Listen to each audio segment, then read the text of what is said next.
know the nameless terrors of which they dare not speak. And now, the Whistler's strange story, with my own eyes.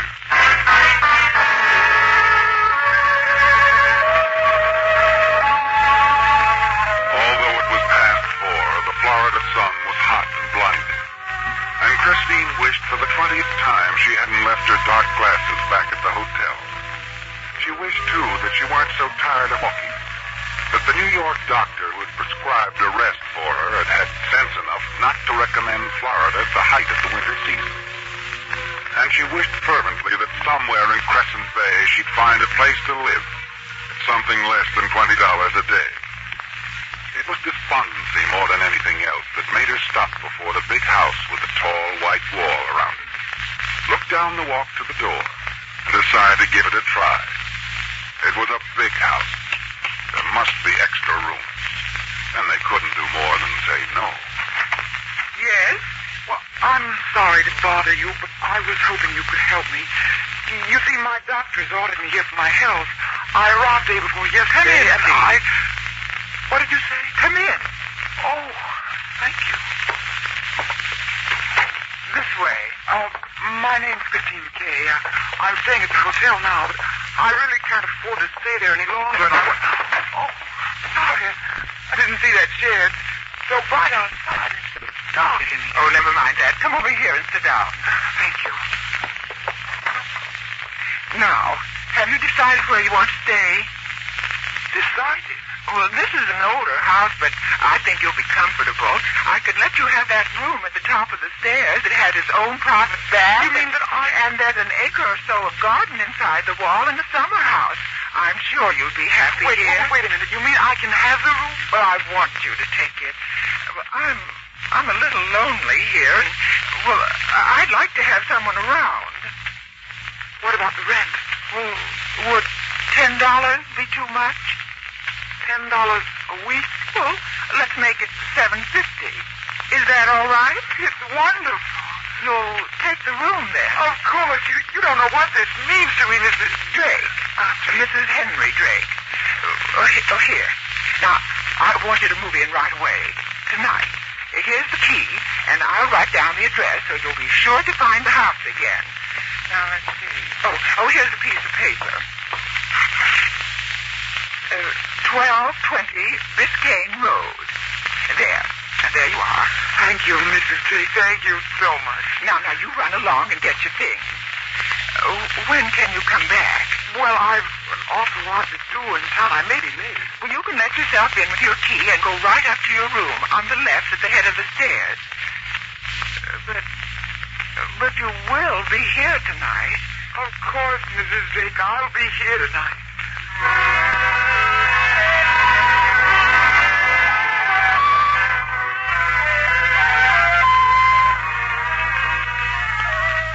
It's after 11 when you return, Christine. And you're dead tired as you let yourself in the front door and walk up the stairs to your room. You're glad the family, if there is one, is asleep. That there'll be no introductions and polite conversation to keep you from bed. And it's a lovely bed. A lovely room. Much nicer than anything you'd expect. As you undress, you make a mental note to remember Mrs. Drake in your prayers tomorrow night, when you're not so tired. 10 minutes later, you're asleep.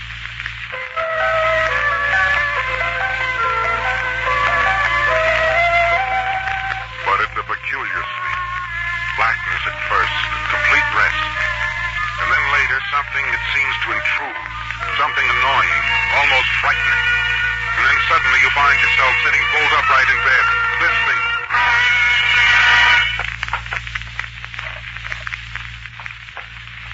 For some reason, you're trembling as you get out of bed. Walk to the door and open it a crack. A man passes the door of your room, close enough for you to see what he's carrying. It's the body of Mrs. Drake, with the scarf she was wearing this afternoon, tightly knotted around her neck. You know now what she meant, don't you, Christine? When she told you she'd feel better with someone else in the house. She was afraid this man was going to kill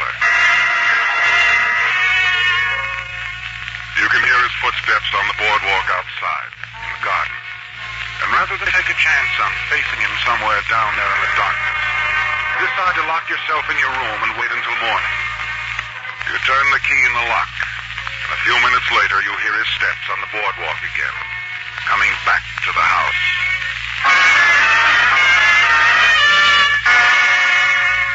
There's no more sleep, of course. Nothing but a kind of paralysis. 5 eternal hours before it's light. Your watch reads 7 o'clock. He doesn't know you're here, Christy. And he mustn't know until you've had a chance to see the police. Last, you brace yourself. Open the door and walk softly to the stairway.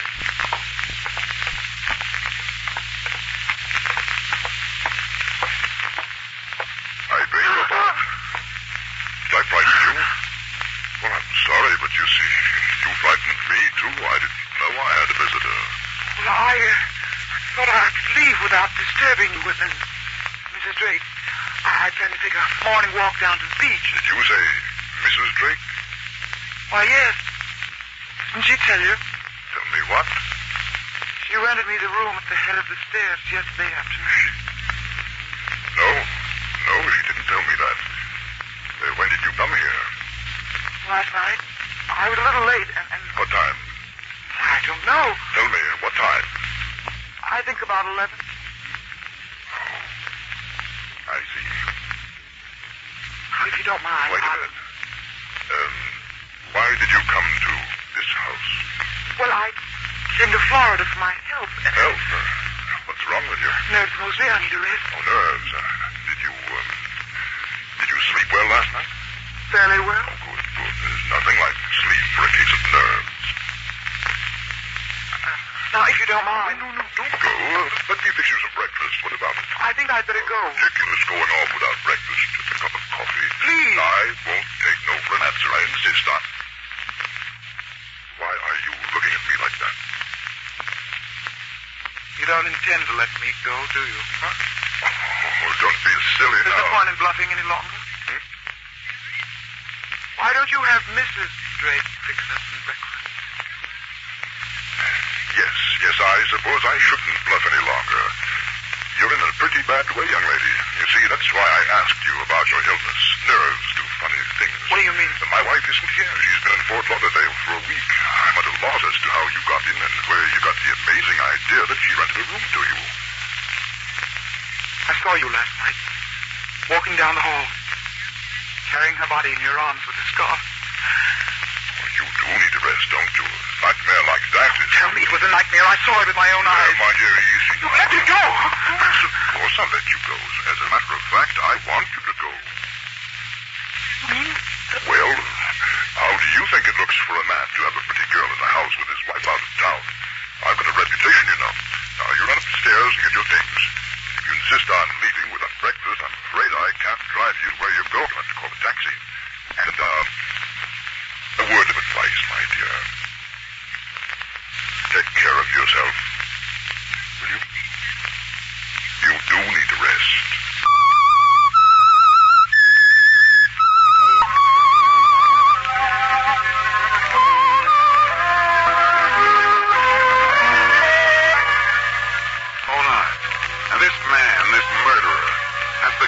To tell you that you were dreaming. He escorts you down to the taxi. He helps the driver with your luggage. And then he waves to you as you drive. Driver. Yes, ma'am? I want you to take me to police headquarters. It all fits, doesn't it, Chris? Listener, when she rented you the room yesterday, was fear. He knew this man was going to kill her. But it's tragic that she didn't know how soon it would happen. You know exactly what you're going to say when you get to police headquarters. An hour later, you're talking to the desk sergeant. 2 in the morning that a noise awakened me. I went to the door, opened it just in time to see him walk past, carrying the body of this woman, his wife, I think. She was strangled with a scarf. Where does this happen? 1220 Biscayne Road. What was that? 1220 Biscayne Road. Wait a minute, lady. You must have that wrong. What was the woman's name? Mrs. Henry Drake. Do you know what you're saying? I made it plain enough. He's a murderer. I want you to arrest him. Wait a minute. I'm tired of waiting. I waited outside for half an hour to get in here. Take me to the chief of police or whoever your superior is. Well, You'll do better than that, lady. I will. I'll take you in to see the commissioner. Come on.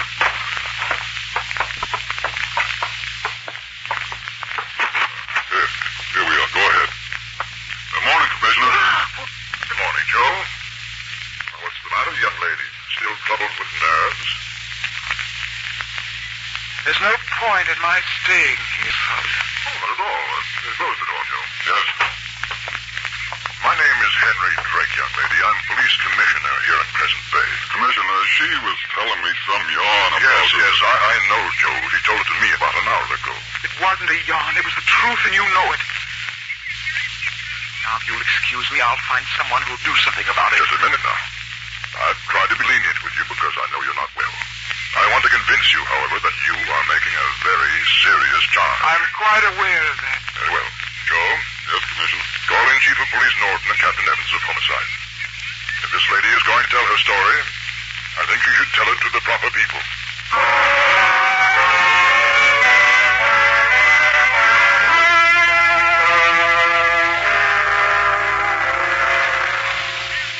That's all you have to say, Miss McCabe.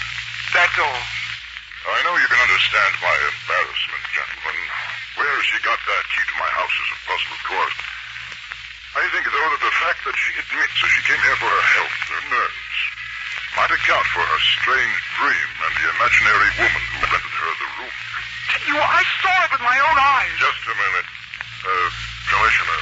Yes, Chief? Where is your wife? Fort Lauderdale, of course. You know I sent her there a week ago. But that's impossible. I talked to her yesterday. He's lying, I tell you, if you'll only check. What about that, Commissioner? All right with me. Send a wire, please, to the manager of the Kenworth Arms Hotel in Fort Lauderdale. Yes. Advise return wire whether a Mrs. Henry Drake is a registered guest as of today. And if she is there now. Just a moment. Will that be satisfactory, Miss McCabe? I think so. All right. Send it out, Miss Dixon. We'll wait here for an answer.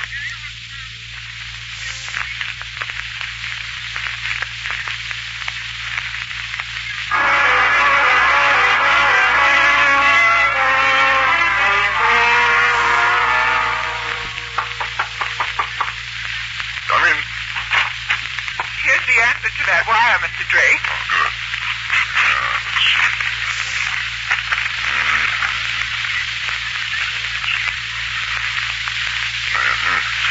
Here you are, Miss McKay. Suppose you read it.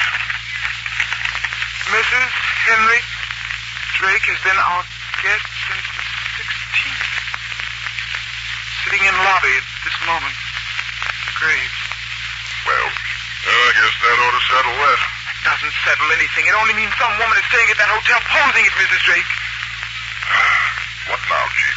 He's pretty persistent.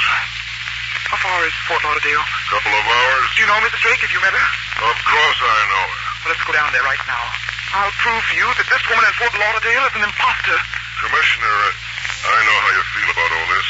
It's the craziest situation I ever saw. But I think it'll be embarrassing to turn this girl loose until we've satisfied her she's wrong. You're absolutely right, Chief. Get a car ready. I'll drive down there with you.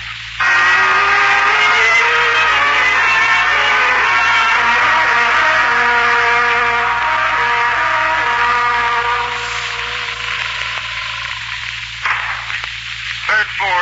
She's in 314 down to your right. Thank you. Hope this will satisfy you, Miss McKay. It will. You'll admit it's all a bad dream if my wife is in this room. I'll tell you after I see her. Here we are. 314. Yes? It's Henry, darling. Henry? What on earth? Oh. It's a long story, I'm afraid. Come in, please. You know Chief Norton, my dear, and this is Miss McKay. Oh, Henry, is something wrong? Oh, I'm sorry. Henry sent me here for a rest, you know. I'm afraid I'm not being very hospitable. We don't want to upset you, darling, but Miss McKay seems to have two very persistent ideas. One, that you rented the room at the top of the stairs to her yesterday afternoon. And two, that I strangled you with a silk scarf at 2 o'clock this morning. Oh, no. Why, Henry, I don't understand. Don't look at me, my dear. I don't understand it either. We're sorry to bother you, Mrs. Drake. We felt we had to clear it up in the lady's mind before we turned her loose. Of course. Yes, of course. Well, young lady, I don't quite know what to say to you. As you can see, I am alive. She's a very unusual girl. She's got a will of iron. I was bowled over this morning to find her in the downstairs hallway about to leave. She got a key from Lord knows where and blithely spent the night in our guest room. Turned up at headquarters this morning with the story. Are you satisfied now, young lady? This is his wife? Yes, this is Mrs. Drake. Is she the one you think rented you the room? No. It was so dark, I couldn't see her face very well. Oh, it was too dark, huh? 4 in the afternoon, and too dark. You were here yesterday afternoon, weren't you, Agnes? Of course I was. I was playing bridge. Please. Well, I think I've had enough. Come on, Chief. Let's go back to the office. No, Henry. Wait a minute. I'm trying to think. You don't really know this girl, Henry? Agnes, of course I don't know her. I see. I wonder, perhaps this could be the election. Isn't it coming up next month? Yes, but what's that got to do with it? Well, couldn't it be that she's part of some sort of plot to discredit you, make you lose that election? Oh, listen, Mrs. Drake, believe me, please. I believe that's what you're up to, young lady. This whole fantastic story is a plot against my husband. Henry, I'm coming back to Crescent Bay. I'm not going to leave you alone up there another minute. No, see here, Agnes, that won't be necessary. I want to, Henry. I want to come back. I want to help you. But your rest, Agnes. We decided you'd stay here at least from the 16th to the 28th. Your rest is important, remember? I know. Please, but all of you, I'll forget about it. I'll admit I'm wrong. Just please take me back to the hotel.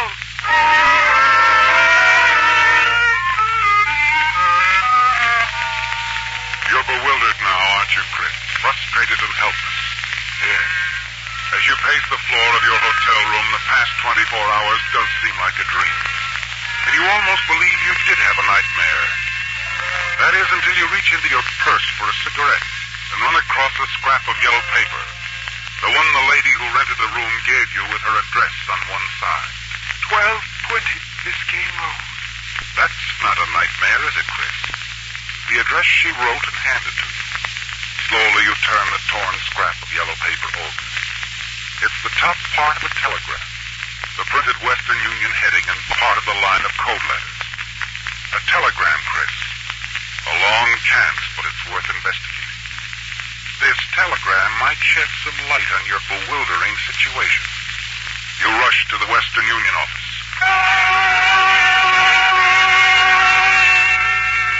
I'm sorry, miss. That's not our code. Belongs to Palm Cove, about 20 miles north of here. Here's the copy of the wire, ma'am. It's filed on the fort. Thank you. Mrs. Willetta Drake, 506 April Way, Seattle, Washington.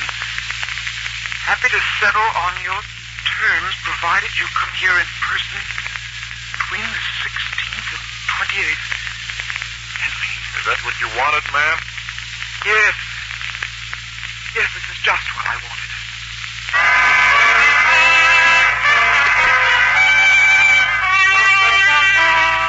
You're sure you're right now, aren't you, Chris? There were two Mrs. Drake. Mrs. Willetta Drake of Seattle and Mrs. Agnes Drake of Crescent Bay. And you know now that Willetta's body lies hidden somewhere inside the high wall that surrounds the Drake house. As you ride back to the hotel in the taxi, you try to think. Suddenly you remember something else about your nightmare. Henry's footsteps on that boardwalk out to the pergola and back of the house. You know you're taking a chance, but you have to act now. Tomorrow might be too late. Driver. Yes, sir? I've changed my mind. Take me to 1220 Biscayne Road.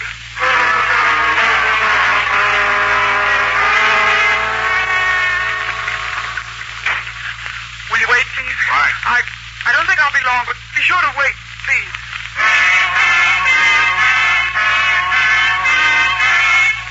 The house is dark as you walk through the garden, past it, and out to the boardwalk in the pergola. You're sure the body is somewhere near the boardwalk. You start in the pergola itself and begin lighting matches. Nothing under the window seats. No signs of fresh dirt in the shrubbery around it. In the tangle of bougainvillea climbing over the summer house.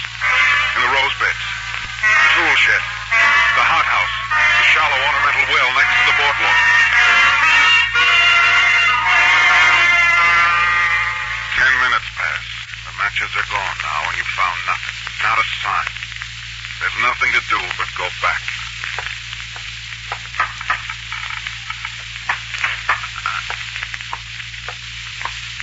I'm sorry you did that, Miss McKay. You? You found her, didn't you? Under the boardwalk. Under the boardwalk? Oh, it's too bad. Yes. Yes. Too bad. Her name was Willetta, wasn't it? She was your first wife. She was my present wife, too. You see, I found myself in a very difficult position. Bigamy is an extraordinary problem. Bigamy? That's not the most unfortunate part, though. You are such a nice girl, so determined, so fine. I am not going to enjoy killing you, too. Don't be absurd. There's a taxi out there waiting for me. No. You see, I dismissed the taxi 5 minutes ago. Shall we walk into the house?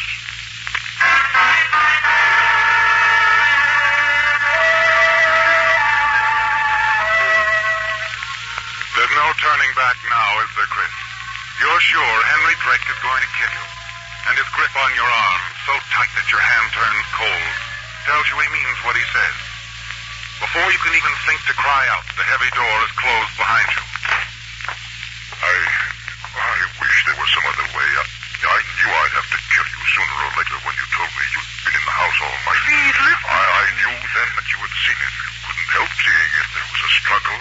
Willetta cried out. Oh, I'd hoped I could bluff you out of the down at headquarters, not for my sake, believe me. It was for yours. I didn't want to kill you, too. But now I have to. Gordon, you'll never cut it up this way. Please don't.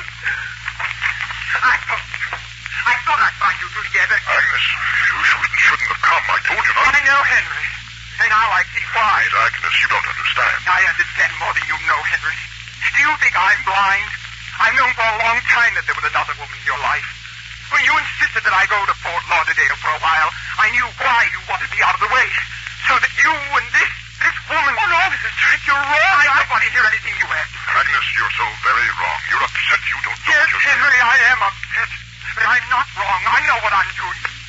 No, Agnes, not a gun. You've humiliated me long enough, Henry. I didn't want to embarrass either of us before Chief Norton. That story, that trumped-up, thinly veiled story the two of you brought with you to Fort Lauderdale. What a fool you must think I am, Mrs. Drake. If you'll only listen, get her out right now, Henry, or I'll kill you. Agnes. I mean it. I won't stand for it any longer. Tell her to leave here, to leave present day. You heard her, Miss McKay. I don't know what to do. Get out, I tell you. But I will. I'll shoot him. You'd better do what he says. If I go, Mr. Drake, you realize where I'm going, what I'm going to do, don't you? Yes, Miss McKay.